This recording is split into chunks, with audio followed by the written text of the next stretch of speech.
Hello everyone! Ayan, so for today's video ay nagluto tayo nitong ating masarap na breakfast. So meron po tayo ditong corned beef na nilagyan natin ng patatas. At meron din po tayong sunny side up egg. Siyempre hindi mawawala yung ating garlic fried rice. Siyempre masarap po sa fried rice ay maraming bawang. Tapos may nabili rin po akong spaghetti. Ayan, so ito po yung ating breakfast. So tara na guys, at samahan niyo po ako magluto.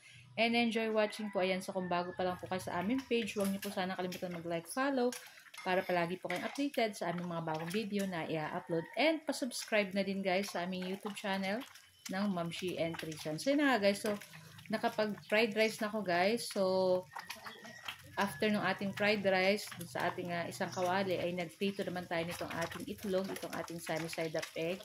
Ayan. Tapos, naglagay lang tayo dyan ng konting asin. And then, madali lang naman po itong maluto. At pagkatapos, ay hanguin na natin. And sa same na kawali, hindi ko na po inugasan. Nilagay natin dyan yung ating patatas. Isang piraso po yan. Pig cubes ko lang ng ganyang kaliliit. And then, lulutuin lang po natin iyan dito sa ating may konting mantika. Tapos, syempre, lagyan natin yan ng asin para po may lasa na yung ating patatas dyan. Tapos, after po nyan ay, syempre, gagamit din po tayo dyan ng sibuyas para po sa ating pampalasa at pampasarap dito sa ating ginisang corned beef na may patatas. So, ayan na nga.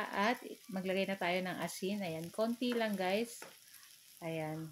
Tapos, after nyan, sunod na rin natin dyan yung ating 2 pirasong sibuyas na pag-slice lang natin na ganyan. Pabilog-bilog.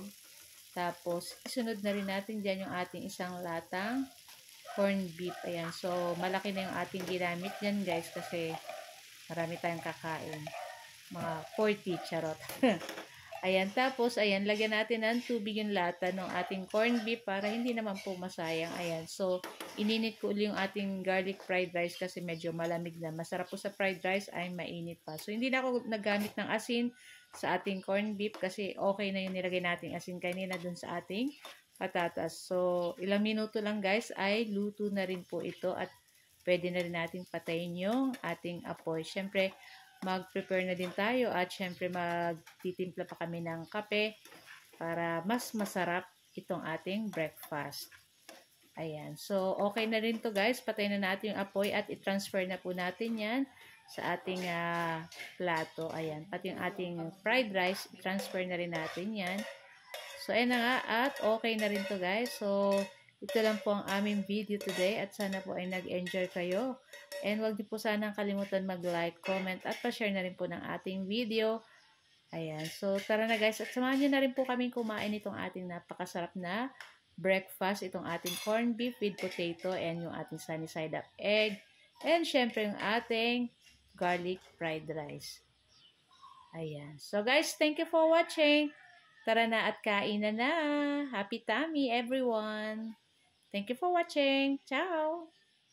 Sarap.